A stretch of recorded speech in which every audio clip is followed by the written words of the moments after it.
فلا هادي له وأشهد أن لا إله إلا الله وحده لا شريك له وأشهد أن محمدا عبده ورسوله أما بعد فإن أفضل الحديث كتاب الله وأحسن الهدي هدي محمد صلى الله عليه وسلم وشر الأمور محدثاتها وكل محدثة بدعة وكل بدعة ضلالة وكل ضلالة في النار.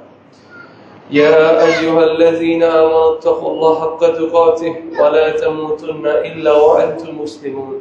يا أيها الناس اتقوا ربكم الذي خلقكم من نفس واحدة وخلق منها زوجها وبث منهما رجالا كثيرا ونساء واتقوا الله الذي تساءلون به والأرحام إن الله كان عليكم رقيبا.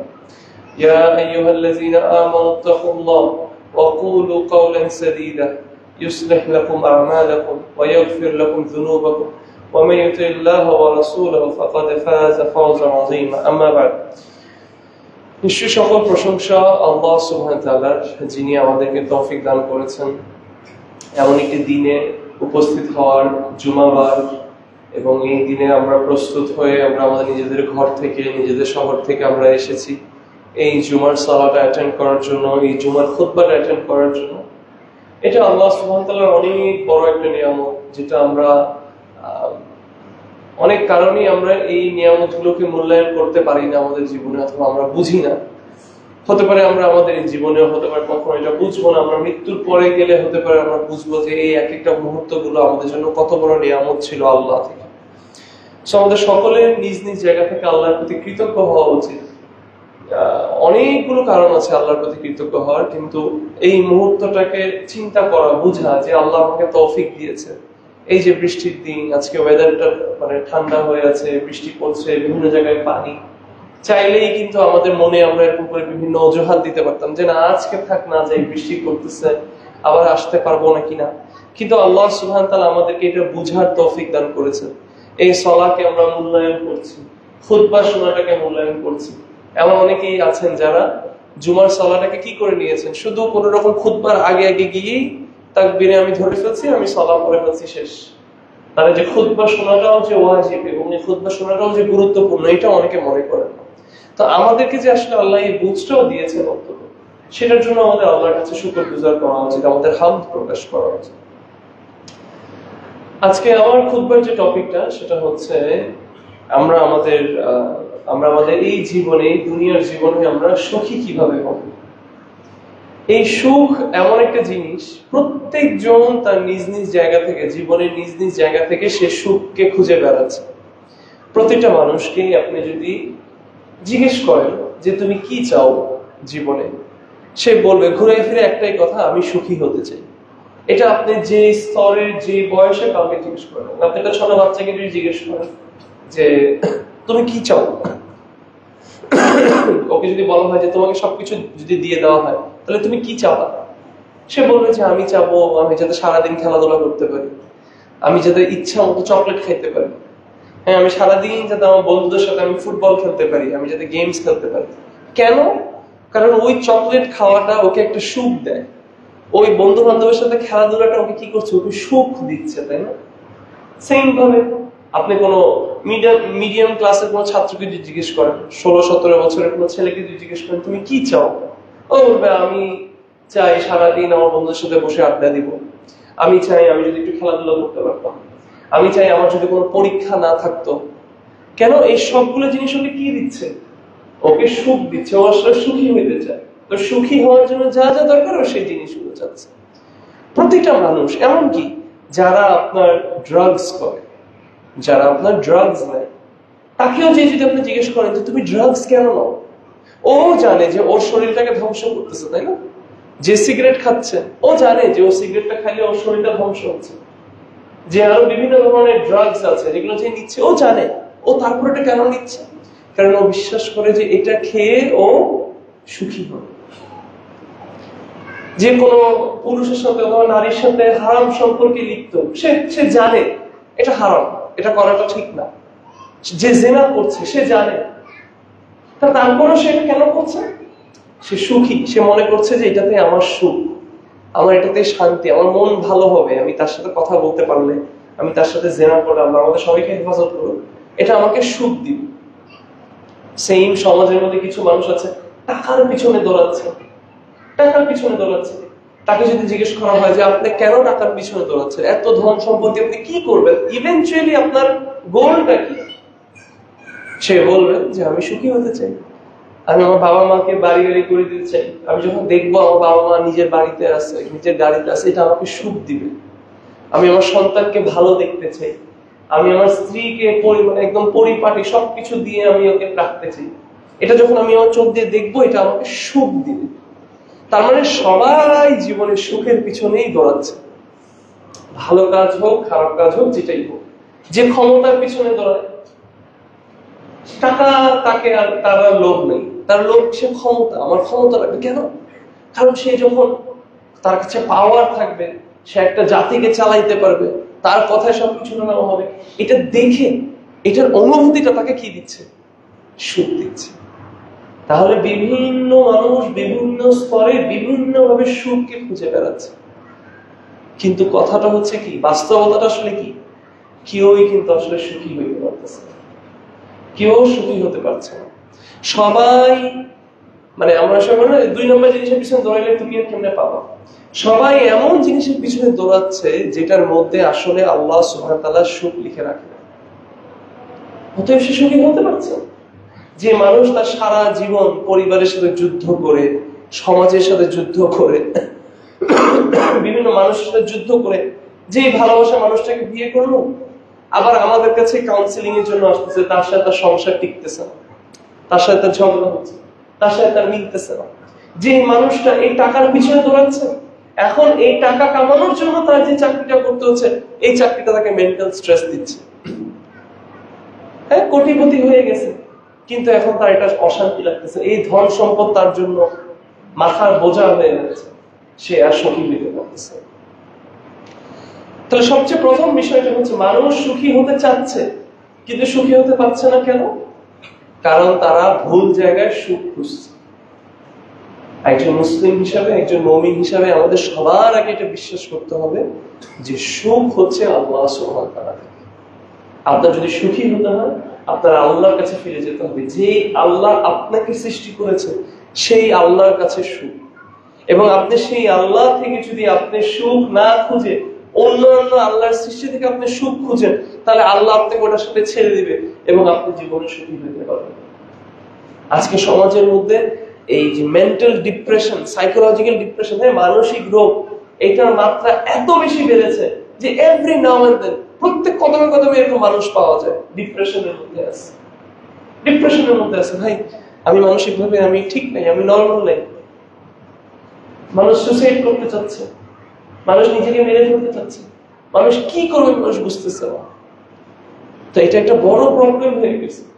ইনশাআল্লাহ আমার এই খুতবার মধ্যে এটা নিয়ে আমি কিছু ডিসকাশন করবো যে কিভাবে আমরা কিছু স্টেপস যদি আমরা মেনটেন করি আমাদের লাইফে, সেটা আমাদের জীবনে সুখী হওয়ার কারণ হয়ে দাঁড়াবে। আমাদের যে মন খারাপ থাকে, আমাদের ডিপ্রেশন, এগুলো ইনশাআল্লাহ বিইذনিল্লাহ আমরা অ্যাভয়েড করতে পারবো যদি আমরা এই স্টেপস গুলো ফলো করে দিই।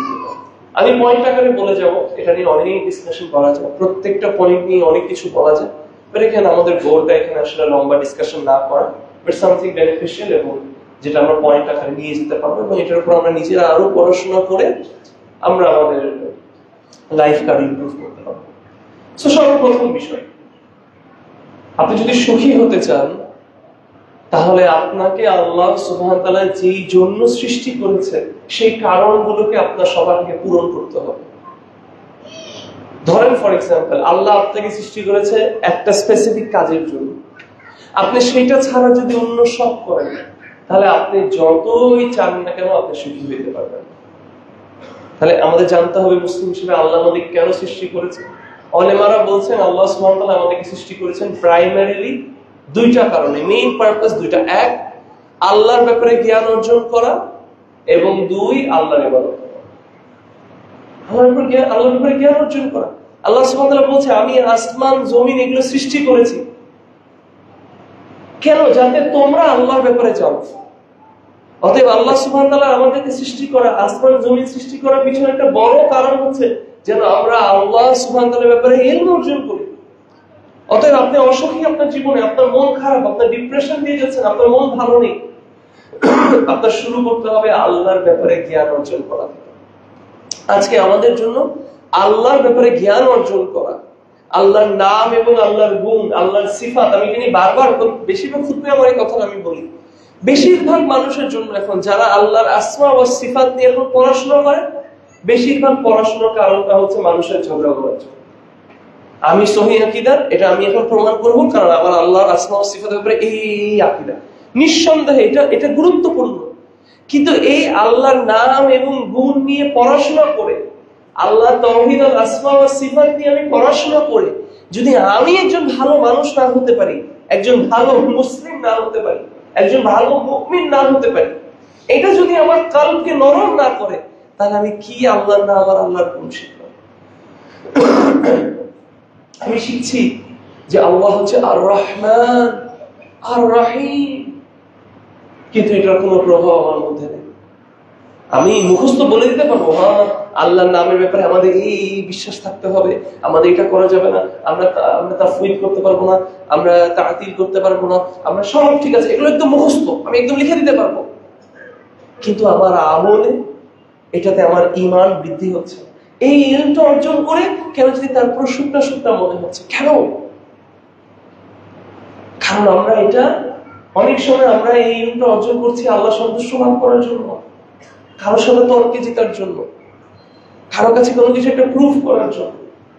অতএব এগুলো বন্ধ করে, যে আমি অন্যের সাথে তর্ক করার জন্য, ঝগড়া করার জন্য, এগুলো না করে আমি আল্লাহর নামগুলো শিখবো, আল্লাহর গুণগুলো শিখবো, এবং এই আল্লাহর নাম এবং গুণের মধ্যে আহলে সুন্নাহ ওয়াল জামাত যে উসুলগুলো আছে সেগুলোর ব্যাপারে আমি জানবো, যাতে এটা নিয়ে আমার কোনো ভুল ধারণা না হয়। কিন্তু আমি এগুলো শিখবো যাতে আমি আমার রবকে আরো ভালো করেছি, আমি আমার আল্লাহকে আরো যাতে ভালো করেছি। দেখেন, আমরা যারা এই সহিহ আকীদার কথা বলছি, তাহলে যে আল্লাহর নাম এবং গুণ, যে আল্লাহ আসমা ও সিফাত নিয়ে খুবই স্ট্রং, সেটার আকীদাকে একদম পারফেক্টলি মেইনটেইন করে, সে যখন শিখছে যে আল্লাহ সব দেখেন, আল্লাহ সব শুনেন, তাহলে এটা কিভাবে সম্ভব? সেই আবার আলেমদের পিছনে আলেমদেরকে নিয়ে গীবত করছে, আলেমদেরকে নিয়ে সমালোচনা করছে, মুসলিম ভাইকে নিয়ে সমালোচনা করছে। সে তো এটা পড়ছে, তার আসমা ও সিফাতে পড়ার মধ্যে তো সেটা শিখতেছে যে আল্লাহ সব দেখেন, আল্লাহ সব শুনেন। তার মানে আমি যে তার পিছনে যে গীবত করতেছি, আল্লাহ তো এটা শুনতেছেন, আল্লাহ তো এটা দেখতেছেন, আল্লাহ তো আমাকে এটা সেটা পাকড়াও করবে না। আমাদের মধ্যে এই অনুভূতিগুলো তৈরি হচ্ছে না কেন? কারণ আমরা আমাদের অন্তরকে চেঞ্জ করার জন্য, আল্লাহ আমাদেরকে যে কারণে সৃষ্টি করেছে সেটাকে পূরণ করার জন্য এই ইলমটা অর্জন করছি। অতএব আমাদের মন ভালো হওয়ার জন্য সবার আগে যে কাজ, সেটা হচ্ছে আমাদের ইলম অর্জন করতে হবে আল্লাহর ব্যাপারে, আল্লাহর নাম, আল্লাহর গুণ, আল্লাহ কত মার্সিফুল, আর রহমান আর রহিম, এগুলো নিয়ে আমাদের পড়তে হবে যে আল্লাহ মার্সিফুল, আল্লাহর মার্সি নিয়ে একটু স্টাডি করে দেখি তো। একটা হাদিসে রাসূলুল্লাহ সাল্লাল্লাহু আলাইহি ওয়াসাল্লাম এভাবে সাহাবীদেরকে উদাহরণ দিয়ে বলছেন যে একজন মা তার বাচ্চাকে হারায় ফেলছে এবং তিনি পাগল হয়ে গিয়েছিলেন। তো রাসূলুল্লাহ সাল্লাল্লাহু আলাইহি ওয়াসাল্লাম সেই সময়, এবং রাসূলুল্লাহ সাল্লাল্লাহু আলাইহি ওয়াসাল্লাম ওনার সাহাবীদের এরকম উনি কিছু শিখাতেন, এরকম অনেক কেস আছে যে তিনি এভাবে করে কিছু একটা হচ্ছে, সেটাকে উদাহরণ ধরে তিনি সাহাবীদেরকে কিছু একটা বোঝান। তখন তিনি এভাবে করে একবার বোঝালেন যে ওই মাটা এরকম পাগল পাও, তখন বলে তোমাদের কি মনে হয় এই মা তার বাচ্চাকে আগুনে ঠেলে দিবে? কোনদিন এরকম হতে পারে না, দিস ইজ নট পসিবল।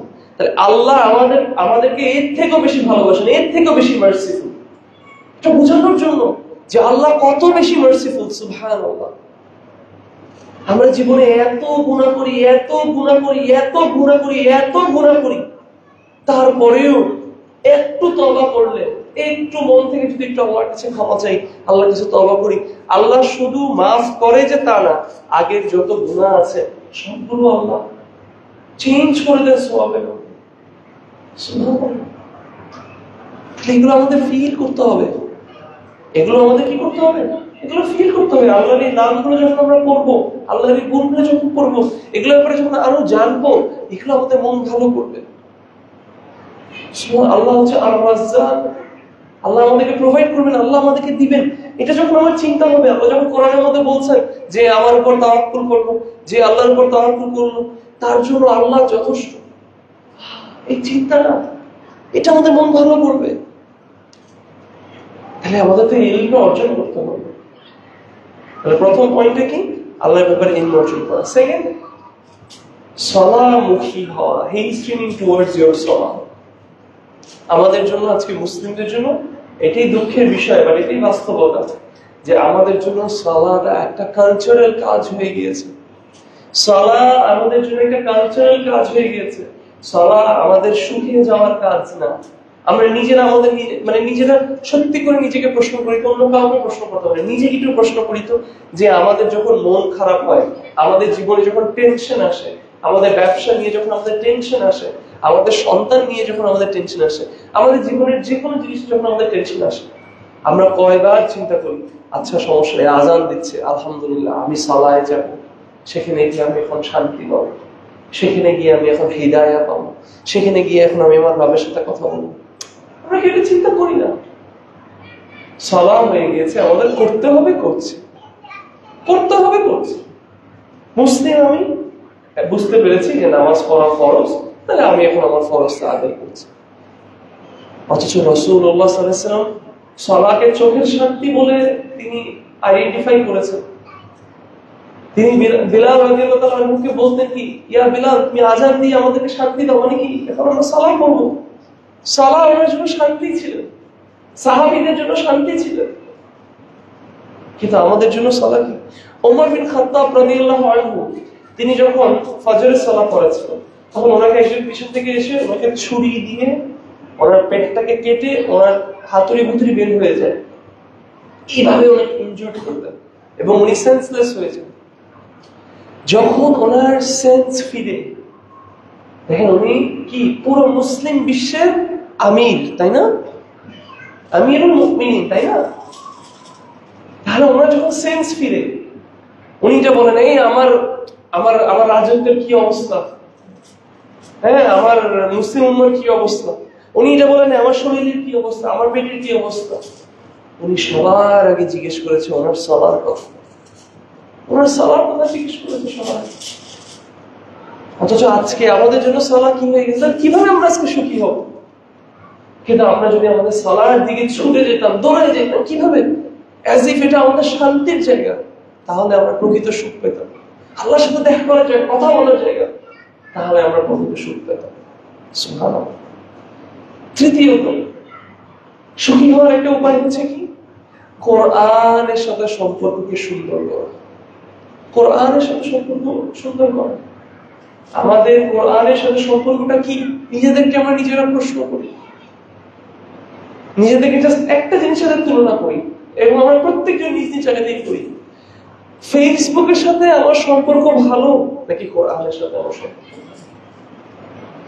আমি সারা দিনে কি ফেসবুকের কাছে বেশি যাই নাকি কোরআনের কাছে বেশি যাই? নিজেকে প্রশ্ন করি আমরা। এটা বাস্তবতা।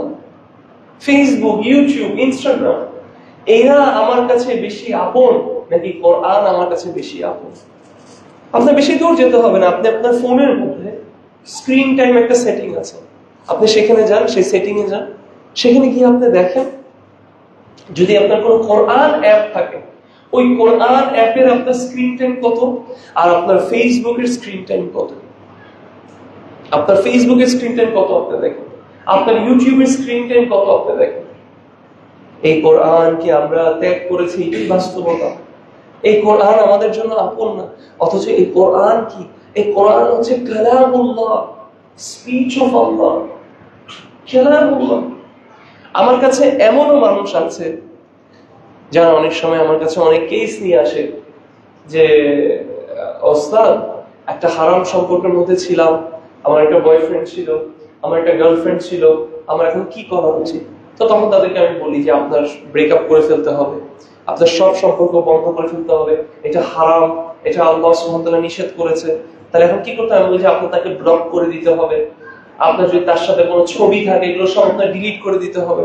এরকম বলতে বলতে বলতে বলতে আমি যখন বলি যে এবং আপনাদের যত চ্যাট আছে, মেসেজিং আছে, এগুলো আপনার ডিলিট করে ফেলতে হবে, তখন বলে যে না ওস্তাদ এটা তো পারবো না। কেন? বলে না এটা আমাদের স্মৃতি। মানে সে তাকে এত ভালোবাসে যে তার কথাগুলো, যে আগের কথাগুলো আছে, আগের কথা, সেগুলোকে সে স্মৃতি হিসাবে রেখে দিতে চায়, যে মাঝে মাঝে সে ওই স্মৃতিগুলো দেখে দেখে সে তার ভালো লাগবে। সুবহানাল্লাহ। অথচ আল্লাহর যে মেসেজ আমাদের কাছে এসেছে, আল্লাহর যে কথা, আল্লাহর যে কালাম, এই যে কোরআন, এই কোরআনটাকে আমরা কতটুকু আবেগ নিয়ে দেখি, আমরা একটা নিজে থেকে প্রশ্ন করি তো। এই কোরআনটাকে কবে আমরা খুলে মানে মানে আবেগে ভরপুর হয়ে যায় যে আমি এখন আল্লাহর কালাম পড়বো, আমি এখন কোরআন পড়বো। সুবহানাল্লাহ, আল্লাহ আমাকে এটা বলছেন। সুবহানাল্লাহ। এইভাবে আমরা লাস্ট কবে চিন্তা করেছি? শেখ আব্দুর রাজ্জাক আল-বাদার হাফিজাহুল্লাহ তিনি একটা কথা বলেছেন, এটা আমার খুব গায়ে লেগেছিল কথাটা। তিনি বলছেন, তুমি যখন নেক্সট টাইম কোরআন পড়া শুরু করবা, তুমি এটা চিন্তা করো না যে আমি কতক্ষণে এই সূরাটা শেষ করব। এই যে জুমাবারে অনেক সময় আমরা সূরা কাহাফ পড়তে যাই, যখন শুরু করি কিছু দূর গিয়ে সাথে সাথে আমরা চেক করি, আপনারা এটা রিলেট করতে পারবেন কি 300 কত নম্বর পেজে আছে, তারপর আবার আরেকটু 2-3টা পেজ উল্টায় দেখি, ও 390 পর্যন্ত যেতে হবে, আচ্ছা এখন আমি 380-তে আছি, আচ্ছা আরো 10 পেজ, এরকম। মানে আমরা চিন্তা করি কতক্ষণ আমি শেষ করব। অথচ শেখ আব্দুর রাজ্জাক আল-বাদার হাফিজাহুল্লাহ তিনি বলছেন যে তুমি যখন আগামীবার কোরআনটাকে খুলবা, তুমি যখন কোরআন পড়বা, তুমি এইটা চিন্তা করবা না যে আমি কতক্ষণ এটা শেষ করব এই পড়াটা, তুমি এটা চিন্তা করবা যে কবে সেই দিন আসবে যে এই কোরআন পড়ে আমি হেদায়েত অর্জন করব, আল্লাহ আমাকে হেদায়েত দিবে, আমার অন্তরটা নরম হবে, আমার চোখে পানি আসবে, আমার পরে এমন একটা ফিলিং হবে যে আমি আরো পড়বো, আরো পড়বো, আরো পড়বো। সত্যি করে আসলে আমরা নিজেদেরকে এই প্রশ্নটা একটু করি তো, কবে আমরা ওই জায়গাটাতে পৌঁছাবো বলেন? মানে এটাকে ভাবতে পারেন যে এই পৃথিবীতে আপনি এসেছেন, আল্লাহ আপনাকে সৃষ্টি করেছে, সেই আল্লাহ তার কথা, তার কালাম আপনার কাছে পাঠাইছে। সুবহানাল্লাহ। এই পৃথিবীর সবকিছু সৃষ্টি এক্সেপ্ট ফর এই আর্থের মধ্যে এমন কোন জিনিস যদি হয় যেটা আমরা বলবো যে এটা আল্লাহর সৃষ্টি না, মানে it is not the creation of Allah, it is a সিফাত অফ আল্লাহ, এটা আল্লাহর একটা গুণ, এটা আল্লাহর সৃষ্টি। সেটা কি? এই কালামুল্লাহ, এই কোরআন। একটা বারের জন্য এটা কি চিন্তা করেছি যে কবে সেই দিনটা আসবে? আমরা সবাই এই দিনটা এটা চাই যে কোরআন পড়বো, মন একদম ভেঙে, কিন্তু কবে? এই আশাটা কবে পূরণ হবে? কবে? আমরা কোরআনকে সেভাবে করে নিই না, সেভাবে করে ভাবি না।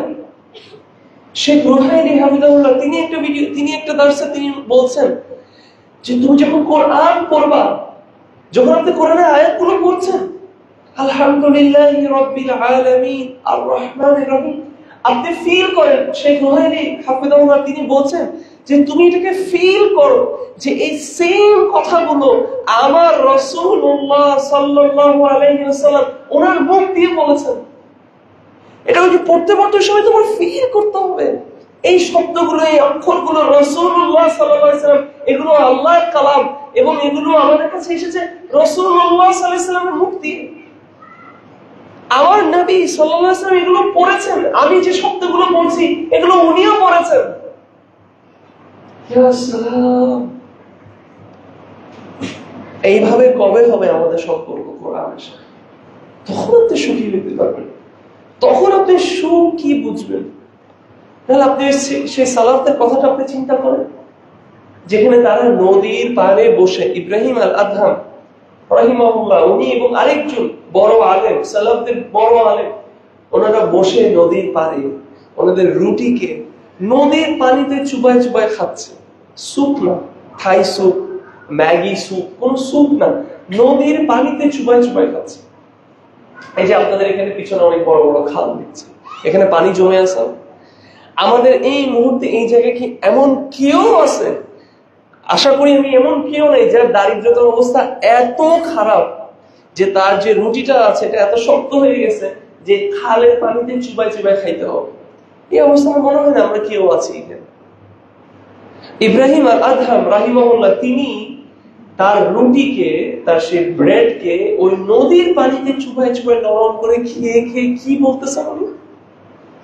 উনি বলতেছেন যে আমাদের কাছে যে সুখ আছে, এই সুখটা যদি রাজা বাদশারা জানতো, তাহলে তারা আমাদের সাথে তলোয়ার দিয়ে আমাদেরকে, মানে আমাদের সাথে যুদ্ধ করে আমাদের সুখটা কেড়ে নিয়ে যেত।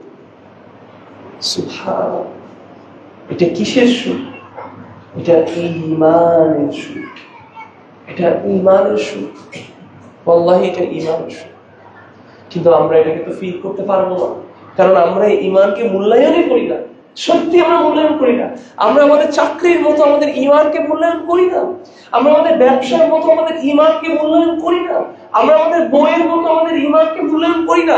আমরা আমাদের মোটরসাইকেলের মতো আমাদের ঈমানকে মূল্যায়ন করি না। আমরা আমাদের গাড়ির মতো আমাদের ঈমানকে মূল্যায়ন করি না। প্রমাণ, আমি আমার গাড়িকে সেই রাস্তা দিয়ে নিয়ে যাই না যে রাস্তায় ছিনতাইকারীরা গাড়ি চুরি করে ফেলে। আমি আমার মোটরসাইকেলকে ওই রাস্তা দিয়ে নিয়ে যাই না যে রাস্তায় আমাকে মোটরসাইকেল থেকে নামায় চোর আমার মোটরসাইকেল নিয়ে চলে যাবে। আমি আমার দামি ফোন পকেটে নিয়ে ওই রাস্তা দিয়ে যাই না যে রাস্তায় ছিনতাইকারী ধরে আমার মোবাইল নিয়ে যাবে।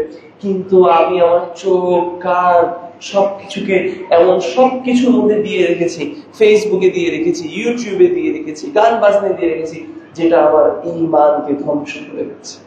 এটা প্রমাণ যে ঈমান আমার কাছে মূল্যবান না। যার কারণে আমি সেসব রাস্তা নিচ্ছি যে রাস্তায় আমার ঈমান চুরি হয়ে যাচ্ছে, ধ্বংস হয়ে যাচ্ছে, নষ্ট হয়ে যাচ্ছে। আমার এটা কোনো সমস্যা। রাসূলুল্লাহ সাল্লাল্লাহু আলাইহি ওয়াসাল্লাম বলছেন, আহলে সুন্নাহ ওয়াল জামার আকীদা হচ্ছে এটা, ভালো আমলে ঈমান বাড়ে, গুনাহে ঈমান কমে। তাহলে আপনি গুনার কাজ করতেছেন নরমালি, আপনি ফোন নিছেন, গান বাজতেছে, কোনো সমস্যা নেই, দেখতেছেন আরেকটা শর্টস, আরেকটা শর্টস, আরেকটা শর্টস, আরেকটা শর্টস, পর্দা ছাড়া মেয়ে, হিজাব ছাড়া মেয়ে দেখতেছেন, সমস্যা নেই, এটা শর্টস, আর কি আর দেখতেছেন। তার মানে আপনি আপনার ঈমানকে নিয়ে আপনি গুরুত্ব দিচ্ছেন না, কারণ এই প্রত্যেকটা নজরে আপনার কি হচ্ছে, আপনার ঈমান কমছে। তাহলে আপনি আর আমি অসুখী হব না তো কে অসুখী হবে? সুখ আমরা কিভাবে পাবো? যখন আমাদের এই কলবটাকে আমরা কার কাছে দিয়ে রেখেছি? শয়তানের কাছে দিয়ে রেখেছি। রাসূলুল্লাহ সাল্লাল্লাহু আলাইহি ওয়াসাল্লাম একটা হাদিসে বলছেন যে যখন গুনাহ হয় তখন হার্টের মধ্যে একটা দাগ বসে। যদি তওবা করে ফেলা হয় তাহলে এটাকে পরিষ্কার করে ফেলা হয়। যদি তওবা না করে আর গুনাহ করতে থাকে তাহলে দাগ বসতে বসতে বসতে বসতে বসতে বসতে হাড়টা একদম পাথরের মতো কালো হয়ে যায়, যেটাকে কোরআনের মধ্যে রান বলা হচ্ছে। তাহলে আপনার আমি চিন্তা করি তো সারা দিনে আমরা কত এরকম প্যাসিভ গুনাহ করতেছি। আমি এখন এটাকে বলি যে অ্যাক্টিভ গুনাহ না, প্যাসিভ গুনাহ। প্যাসিভ মানে কি? মানে আপনার অজান্তেই হয়ে যাচ্ছে। আপনি একটা শর্টস দেখলেন, ওখানে মধ্যে মিউজিক আছে, পর্দা ছাড়া মেয়ে আছে, কিন্তু আপনার ভালো লাগলো, আপনি সুন্দর করে আপনার স্টোরিতে এটা শেয়ার দিবেন, আপনার প্রোফাইলে এটা শেয়ার দিয়ে দিন। এখন লক্ষ লক্ষ মানুষ এটা দেখতেছে, আপনার প্যাসিভ ইনকাম হচ্ছে। কিসের ইনকাম? গুনার ইনকাম হচ্ছে। সবাই তখন প্যাসিভ ইনকাম করতে চায় না, অনলাইন প্যাসিভ ইনকামের এখন ওয়েজ খুঁজে। অথচ প্যাসিভ গুনার ওয়েজ যে বের করে রাখছে মানুষ, they have no idea for it. আমাদের এই হেফাজত করতে হবে, আমাদের এই অন্তরটাকে আল্লাহর জন্য পিউরিফাই করতে হবে।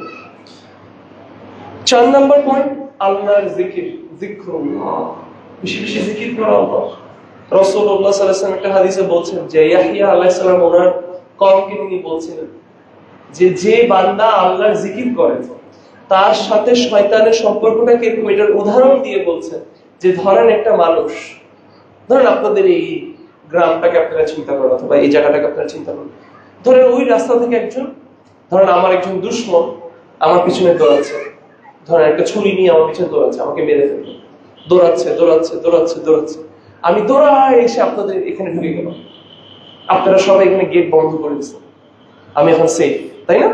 আমার দুশমনটা বাহিরে আর আমি ভিতরে ঢুকে গেলাম, সেফ, আমাকে আর এখন সে কিছু করতে পারবে না। আল্লাহর জিকির করা ঠিক এই মানুষটার উদাহরণ। যে মানুষ আল্লাহর জিকির করবে সে শয়তান থেকে, আমি যেভাবে ওর থেকে দৌড়ায় এসে যেভাবে প্রোটেকশন পাইছি, সেম ভাবে ওই দুশমনটা হচ্ছে শয়তান, আর আপনি এরকম প্রোটেকশন পাবেন যদি আপনি আল্লাহর জিকির করেন। সুবহানাল্লাহ। তাহলে আল্লাহর জিকির কি আমাদের মনের শান্তি? কারণ এই দুশ্চিন্তা, স্ট্রেস, অ্যাংজাইটি এগুলো সব শয়তান থেকে আসছে। এই যে আপনাকে ওয়াসওয়াসা দিচ্ছে, আল্লাহ তুই কি করবি জীবনে, আল্লাহ তুই তো ফকির, তুই তো রাস্তা ফকির, শেষ, তোর পরিবার তো শেষ, তুই মরে গেলে তো কি হবে, ভবিষ্যতের চিন্তা, যদি যদি যদি যদি যদি এটা হয়, রাসূলুল্লাহ সাল্লাল্লাহু আলাইহি ওয়াসাল্লাম একটা হাদিসে বলেন যদি যদি না বলতে, কারণ এটা শয়তানের দরজা খুলে দেয়। তাহলে এই সকল জিনিস, এই দুশ্চিন্তা সবকিছু কি শয়তান থেকে। তাহলে আপনি যখন আল্লাহর জিকির করবেন, আপনি শয়তান থেকে প্রোটেকশন পাবেন। এটা আপনাকে সুখী হতে সাহায্য করবে। আরো সুখী হওয়ার ওই কি, আল্লাহর যে নিয়ামত গুলো আছে সেগুলো গড়া। অনেক সময় অনেকে আছে, একবার আমার কাছে একজন বোন এসে কমপ্লেন করছে যে আমার স্বামী আমাকে বাপের বাড়ি যেতে দেয় না, আমার মন অনেক খারাপ, আমার স্বামী আমাকে বাপের বাড়ি যেতে দেয় না, আমার জীবনটাতে মনে হচ্ছে আমার আর কিছু নাই, সে অনেক ডিপ্রেশন, অনেক কষ্টে আছে। ঠিক তার আগের দিন আমার কাছে এরকম একটা মেসেজ দিয়েছিল, একজন বোনের একটা প্রশ্ন এসেছিল। সে ওই মেসেজটার মধ্যে এমন কথার প্রশ্নটা ভেবে এসেছে যে সে বলছে যে তার স্বামী তাকে অনেক অত্যাচার করে, তার স্বামী পরকিয়া করে, তার স্বামী ঘরের বাইরে মানে অন্য লেভেলে পরকিয়া করে এবং তার সাথে অনেক জুলুম করে, এই করে সেই করে। তো তার এসবে তার মেন্টাল স্ট্রেস এখন খুব খারাপ। এখন ইসলাম তাকে কি বলে, এরকম একটা প্রশ্ন আমার কাছে এসেছে। তো একটা আমার কাছে এরকম প্রশ্ন, আরেকজন আমার কাছে এসে বলছে কি তার স্বামী তাকে বাপের বাড়ি যেতে দেয় না। তখন আমি সেই বোনটাকে এই প্রশ্নটা দেখায় আমি বললাম, ওনার সাথে যদি আপনি আপনার নিজেকে তুলনা করেন, আপনার কি মনে হয় আপনি কি অবস্থায় আছেন? তখন উনি যখন ওনার প্রশ্নটা পড়লো, যে বলছে স্বামী অত্যাচার করে, স্বামী পরকিয়া করে, স্বামী জুলুম করে, হাতে হাতে ধরে ফেললেও কিছু হচ্ছে না, তখন সেই বোন বলছে হায় হায়, আমার জামাই তো খালি আমাকে বাপের বাড়ি যেতে দেয় না, কিন্তু আমাকে তো মারে না, আমার সাথে জুলুম করে না, সে তো পরকিয়া করে না। অটোমেটিক তার মুডটা চেঞ্জ হয়ে গেল। এবং রাসূলুল্লাহ সাল্লাল্লাহু আলাইহি ওয়াসাল্লাম আমাদেরকে এই নসিহাই করেছে যে সবসময় নিজের থেকে নিচের দিকে তাকাতে। যখনই আপনার মনে হবে যে আহারে আমার জীবনে এত কষ্ট রে, ইস আমার টাকা পয়সা, আপনি আপনার থেকে নিচে যে আছে তার দিকে তাকাবেন। শেখ আব্দুর রাজ্জাক আল বাদারী এটা একটা উদাহরণ দিয়ে বলছেন। ধরেন ফর এক্সাম্পল, আপনি রাস্তায় গাড়ি চালাচ্ছেন, আপনার একটা টায়ার পাংচার হয়ে গেল, একটা টায়ার বাতাস হাওয়া চলে গেছে। আপনি চাইলে দাঁড়ায় দাঁড়ায় বলবেন আয় হায় রে আমার টায়ার পাংচার হয়ে গেল, হায় হায় শেষ, আমি কি করবো এখন, ধুরো আমার সাথে সবসময় এগুলো হবে।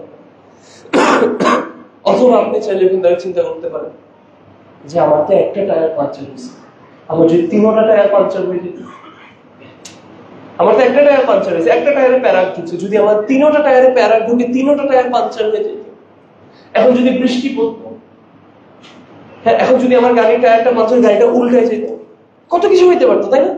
আরো নেগেটিভ হইতে পারতো। আপনি যখন এইভাবে করে গণা শুরু করবেন, তখন আপনি দেখবেন আপনার মনে শান্তি লাগছে। সুবহানাল্লাহ। অনেকে বলে যে হ্যাঁ আমার বউ এই সমস্যা আপনার বউ কি সালাত আদায় করে? বলে হ্যাঁ। আপনার বউ কি পর্দা করে? হ্যাঁ করে। আচ্ছা আপনার বউ কি কোনো চরিত্র সমস্যা আছে? বলে না। তো কি সমস্যা? এই রান্না বাড়া আমার মনের মতো করে না, ঝোল বেশি পানি দেয়, একটু লবণ বেশি দেয়, তরকারি বেশি ঝাল করে। আমি সুবহানাল্লাহ, এরকম মানুষ আছে যে বিয়ে করতে পারতেছে না, এরকম মানুষ আছে যার বউ তারা রান্না করেও খাওয়ায়, এরকম মানুষ আছে যে এসে কান্না করে যে আমার বউ পর্দা করে না, আমার বউ সালাত পড়ে না, আমি কি করবো, আমি কি একে ডিভোর্স দিয়ে দিব না, কি করবো? আর আপনার বউ পর্দা করে, ইমানদার, নামাজ কালাম করে, সবকিছু করে, খালি একটু লবণ বেশি দেয়, একটু ঝাল করে, একটু ঝোলে পানি দেয়, আপনি কেন দুশ্চিন্তা করতেছেন? আপনি ভালো দিকগুলো দিকে তাকান। এবং রাসূলুল্লাহ সাল্লাল্লাহু আলাইহি ওয়াসাল্লাম এই কথাটা বলছেন একটা হাদিসের মধ্যে, যে তোমার মুমিন ওয়াইফ, তুমি যদি তার একটা কোনো খারাপ গুণ তোমার ভালো না লাগে, তাহলে তার অসংখ্য অন্য ভালো গুণ আছে, সেগুলোর দিকে তাকাও। সুবহানাল্লাহ। তাহলে আপনি যখন আল্লাহর নিয়ামত গুলো চিন্তা করবেন, যে ভালো ভালো নিয়ামত আল্লাহ আপনাকে দিয়েছেন, তখন আপনার মনে হবে আরে আমি তো রাজা। সুবহানাল্লাহ। এইভাবে করে আমরা আমাদের মনকে ভালো করতে পারি। যখন আমাদের মন খারাপ হয়ে যায়, যে জিনিস নিয়ে আমার মন খারাপ, আমার মনে করতে হবে যে আমার থেকে ভালো খারাপ অনেকে আছে। যেমন ধরেন আমি আমার লাইফের যদি উদাহরণ দিই, মাঝে মাঝে একটা জিনিস মাঝে মাঝে আমার মন খারাপ হয়ে যায়, যখন আমার মনে হয় যে আমি এতটুকু সময়ের মধ্যে আরেকটু এতটুকু পড়াশোনা করতে পারতাম, কিন্তু মেবি অনেক কারণে, জীবনে অনেক কারণে, অথবা সময় নষ্ট করেছি, পড়া হয়নি। এটা তো অনেক সময় মন খারাপ হয়ে যায় যে আহা, কিন্তু কি মন খারাপ নিয়ে বসে থাকবো? তাহলে তখন মনে করেন আমি মন ভালো করার জন্য কি করতে পারি? আমি চিন্তা করতে পারছি না যে আমাকে আল্লাহ যতটুকু পড়াইছে এতটুকু তো অনেকে পড়াবে, আল্লাহ আমাকে পড়িয়েছে, আলহামদুলিল্লাহ। আল্লাহর কাছে শুকর গুজার করো, হাম প্রকাশ করো এবং চিন্তা করো ঠিক আছে আমি এর থেকে আরো বেশি করবো সামনে, তাহলে অটোমেটিক কি হয়ে যাবে, মনটা ভালো হয়ে যাবে। তাহলে এইভাবে করে আমরা যদি এরকম মেথডস গুলো আমরা ফলো করি, তাহলে দেখবো যে আমাদের অনেক সময় এরকম খারাপ সিচুয়েশন গুলোতে আমাদের মনটা ভালো হয়ে আসছে, তাই না? আরো তাড়াতাড়ি বলে দিই বাকি আরো 2টা পয়েন্ট। আল্লাহ যা দিয়েছে সেটা দিয়ে সন্তুষ্ট হও। আল্লাহ সুবহানাহু ওয়া তাআলা কোরআনের মধ্যে বলছেন, লা ইন শাকারতুম লা আযীদান্না, তুমি যদি শুকরিয়া আদায় করো তাহলে আমি তোমাকে বাড়িয়ে দিব। তো আমাদের সমস্যা হচ্ছে আমরা কুফর করি। এই কুফর সেই কুফর না যেটা আপনাকে ইসলাম থেকে বের করে দেবে। কুফর মানে অনেক ধরনের মিনিং হয়। কুফরের একটা মিনিং হচ্ছে আনগ্রেটফুল হওয়া, অকৃতজ্ঞ হওয়া। তো আমরা সারাক্ষণ অকৃতজ্ঞ হয়ে থাকি, দূর ভাই আমার চাকরি হইতেছে না, চাকরি হয়েছে, 50,000 টাকা বেতন হলে 20,000 টাকা বেতন, 50,000 টাকা বেতন হয়েছে, এই বেতন আর একটু কম কাজ করলে যদি এরকম বেতনে চাকরি পাই। সারাক্ষণ আমরা কুফরের মধ্যে যাই, অকৃতজ্ঞতা। আমার বাচ্চা দূর হিপস করতেছে না, আরে ও যতটুকু মুখস্থ করছে এরকম অনেক বাচ্চা আছে এতটুকু কথা মুখস্থ করে। এটাতে আপনি হামদ প্রকাশ করেন, আল্লাহ শুকর গুজার করেন। আল্লাহ কি বলছে, তুমি শুকর গুজার করো আমি তোমাকে বাড়াই দিব। আল্লাহ আপনাকে বাড়াই দিবে। অতএব আল্লাহ আপনাকে যে নিয়ামতগুলো দিয়েছে সেগুলো নিয়ে সন্তুষ্ট হওয়া, খুশি হওয়া, এটা আপনার সুখী হওয়ার কারণ হবে। আপনি যখন প্রত্যেকটা জিনিস এগুলো চিন্তা করে করে করে করে সুখী মানে খুশি হবেন, আল্লাহর নিয়ামতগুলো সন্তুষ্ট হবেন, তাহলে আপনি 2টা জিনিস পাবেন। প্রথমত আপনি মনে প্রশান্তি পাবেন, এই যে ডিপ্রেশন, অ্যাংজাইটি, স্ট্রেস এগুলো আপনার মন থেকে চলে যাবে। দ্বিতীয়ত আপনার ওই শুকর গুজার করার কারণে, আল্লাহর প্রতি কৃতজ্ঞ হওয়ার কারণে আল্লাহ আপনাকে ওটা আরো বাড়াই দিবে। আল্লাহ আপনাকে ওটা আরো বাড়াই দিবে। যেমন আমি একটা উদাহরণ আমি আগে দিয়েছিলাম, আপনাদের সামনে দিয়েছিলাম এরকম চাই না। আমি একবার আমার চাকরির জায়গায় আমি আমার কলিগ বসে আছি, তো আমার কলিগ বলছে যে দেশে সবজি টবজির দাম বেড়ে গেছে, বাজার সদায় দাম বেড়ে গেছে। তখন উনি বলতেছে যে একটা সময় ছিল যে মানে বাজারে যেতাম চিন্তা করতাম না কিছু, সব কিনতাম খালি, এখন বাজারে গেলে এরকম পারি না, খারাপ লাগে। তখন সে আমার দিকে তাকাইছে, আমার টাকা বলে যে স্যার আপনার তো মনে হয় এরকম কোনো চিন্তা ভাবনা হয় না। তাই ভাবলাম এটা একটা সুযোগ, তাকে এটা এখানে একটা দাওয়াত দিই। তো আমি বললাম যে আলহামদুলিল্লাহ হয় না, এখনো আমার ওই দিন আসে নাই যে আমার বাজারে গিয়ে, আসলে সত্যি কথা বলতে আমি বাজার করি না, আমার আম্মু করে দেয়। সো আমার চিন্তা করতে হয় না, আসলে আমার ওই চিন্তাটা আসে নাই যে বাজারে গিয়ে চিন্তা করবো। যাই হোক, তো আমি ওনাকে বললাম যে আসলে আমার তো বাজারে যাওয়া হয় না, এরকম চিন্তা হয় নাই। তবে আমি ওনাকে বললাম তবে আমি আসলে এগুলো নিয়ে চিন্তা করি না যে কখনো কি আমার আর্থিক অবস্থা এরকম হবে যে বাজারে গিয়ে আমার এরকম দাঁড়ায় থাকতে হবে, টাকা দিয়ে আমি কিনতে পারবো না। আমি ওনাকে বললাম যে এটা থেকে বেঁচে থাকার জন্য আমি একটা পন্থা অবলম্বন করি। তাকে আমি বললাম যে আমি একটা মেথড ইউজ করি, ফলো করি, যাতে এই দিন আমার দেখতে না হয়। কি সেটা? যে এমন দিন আসবে যে আমার বাজারে গিয়ে টাকা থাকতে হবে, আমার কাছে টাকা নেই, কিনতে পারবো। কি স্যার আপনি কি করেন? মনে করছেন আমি বলছি আমি ব্যবসা বাণিজ্য করি, পাশাপাশি একটু ইনকাম মেনটেন করি। আমি বললাম আল্লাহ আমাকে যা দিয়েছে আমি সেটার জন্য আল্লাহর কাছে শুকর গুজার করার চেষ্টা করি, কারণ আল্লাহ ওয়াদা করছেন লা ইন শাকারতুম লা আযীদান্না। তাহলে আমি বিশ্বাস করি, এটা আমার আকীদা, এটা আমার বিশ্বাস যে আমাকে আল্লাহ এখন যা দিয়েছে সেটার জন্য যদি আমি শুকর গুজার করি, আল্লাহ আমাকে এই অবস্থা মেনটেন করবে এবং এর থেকে আরো বেশি দিবে। অতএব আমি বিশ্বাস করি আমার ইনশাআল্লাহ ওই দিন দেখতে হবে না যখন আমার বাজারে গিয়ে টাকা থাকতে হবে যে কিনতে পারতেছি। আমি বুঝতে পারছি আপনাদেরকে বিষয়টা। এইভাবে যখন আমরা চিন্তা করা শুরু করবো তখন আমাদের এই দুশ্চিন্তাগুলো চলে যাবে, তখন জীবনে দেখবেন যে সুখ কি আসলে বুঝতেছেন। আল্লাহ সুবহানাহু ওয়া তাআলা যেন সেভাবে করে আমাদেরকে বুঝার তৌফিক দান করেন। লাস্ট পয়েন্টটা বলে আমার খুতবা শেষ করছি। আপনার সুখী থাকার একটা বড় রোল প্লে করে আপনার স্ত্রী। আপনার স্ত্রী যদি দিনদার না হয় তাহলে এবার আপনি যত সুখী থাকতে চান, আপনার সুখের গলায় কাটা হচ্ছে আপনার মানে বেদিনী স্ত্রী। অতএব যারা এখনো বিয়ে শাদী করেন নাই সবসময় এটা মাথায় চিন্তা করবেন যে কিছু করি না করি আমি একজন দিনদার স্ত্রী বিয়ে করতে হবে। আর যারা অলরেডি বিয়ে করে ফেলেছেন তাহলে আইদার আপনার স্ত্রীরা দিনদার, আর যদি দিনদার না হয় তাহলে এটা আল্লাহ থেকে একটা পরীক্ষা, এখন হয়ে গেছে তো হয়ে গেছে। আল্লাহর কাছে দোয়া করেন, আল্লাহর কাছে চান আল্লাহ যাতে আপনার স্ত্রীকে দিনদার করে দেন। কারণ মনে রাখবেন একটা স্ত্রী যদি দিনদার থাকে তাহলে জীবনের অনেক যুদ্ধ সহজ হয়ে যায়। আমার এখনো মনে আছে 2017-তে একজন আমাকে মক্কায় একজন ভাই, বাংলাদেশে একজন ভাই আমাকে একটা খুব সুন্দর একটা নাসিহা করছিলেন। তখন আমি অবিবাহিত ছিলাম।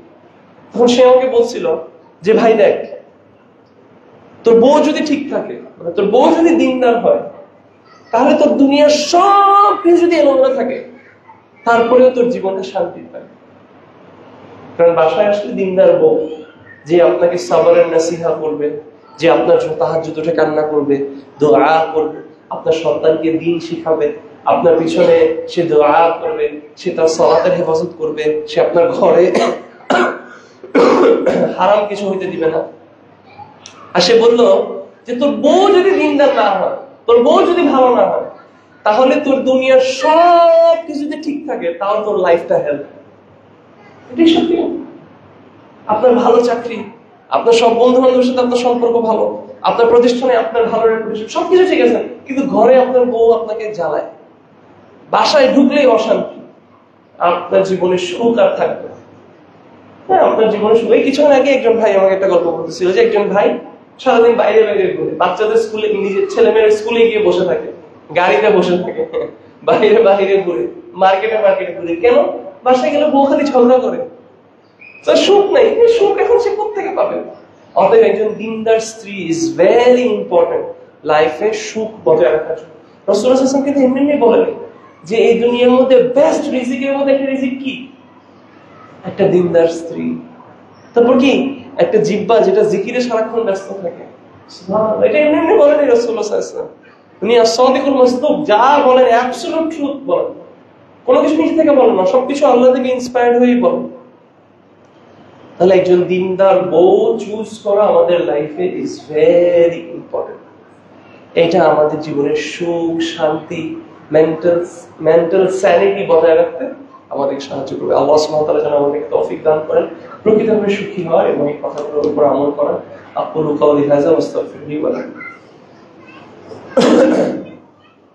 বিসমিল্লাহ ওয়া সালাতু ওয়া সালামু আলা রাসূলিল্লাহ ওয়া আলা আলিহি ওয়া সাহবিহি আজমাইন। সুম্মা আম্মা বা'দ। আল্লাহুম্মা সাল্লি আলা মুহাম্মাদ ওয়া আলা আলি মুহাম্মাদ কামা সাল্লাইতা আলা ইব্রাহিম ওয়া আলা আলি ইব্রাহিম ইন্নাকা হামিদুম মাজিদ। আল্লাহুম্মা বারিক আলা মুহাম্মাদ ওয়া আলা আলি মুহাম্মাদ কামা বারাকতা আলা ইব্রাহিম ওয়া আলা আলি ইব্রাহিম ইন্নাকা হামিদুম মাজিদ। এখন আমি যা যা বললাম এগুলো সবকিছুই আসবাব ছিল সুখী হওয়ার, তাই না? কিন্তু সব কিছুর আগে নাম্বার 1 আমাদের মাথায় রাখতে হবে সুখী হওয়া আর সাআদা, এটা হচ্ছে কি? আল্লাহ থেকে একটা তৌফিক। আল্লাহ যাকে ইচ্ছা তাকে দেন। অতএব সবকিছুর আগে মাথার পিছনে এটা রাখতেই হবে যে আমার আল্লাহর কাছে ভিক্ষা চাইতে হবে। আল্লাহ যদি না চান তাহলে আমি কখনো সুখী হতে পারবো না। অতএব আমার সবসময় আল্লাহমুখী হতে হবে, আল্লাহর কাছে ভিক্ষা চেতে হবে, আল্লাহর কাছে তৌফিক চেতে হবে যেন আল্লাহ সুবহানাহু ওয়া তাআলা এই দুনিয়াতে আমাকে সুখী থাকার তৌফিক দান করেন এবং সুখী থেকে আমি যা যা করছি সবগুলো যাতে একটা মিনস হয়ে দাঁড়ায় আল্লাহর রাহমা পাওয়ার এবং আল্লাহর রাহমার অর্জন করে যাতে আমরা জান্নাতুল ফেরদৌস একসাথে যেতে পারি। এটাই যাতে আমাদের জীবনের গোল হয়। কারণ আপনি মনে করেন না আপনার কর্ম দিয়ে আপনি কখনো জান্নাতে যাবেন। রাসূলুল্লাহ সাল্লাল্লাহু আলাইহি ওয়াসাল্লাম একটা হাদিসে বলেন যে তোমরা কেউ তোমাদের আমলের জন্য জান্নাতে যাবে না except for Allah's mercy। তখন একজন সাহাবী বলেন ইয়া রাসূলুল্লাহ, আপনিও বলছেন আমিও।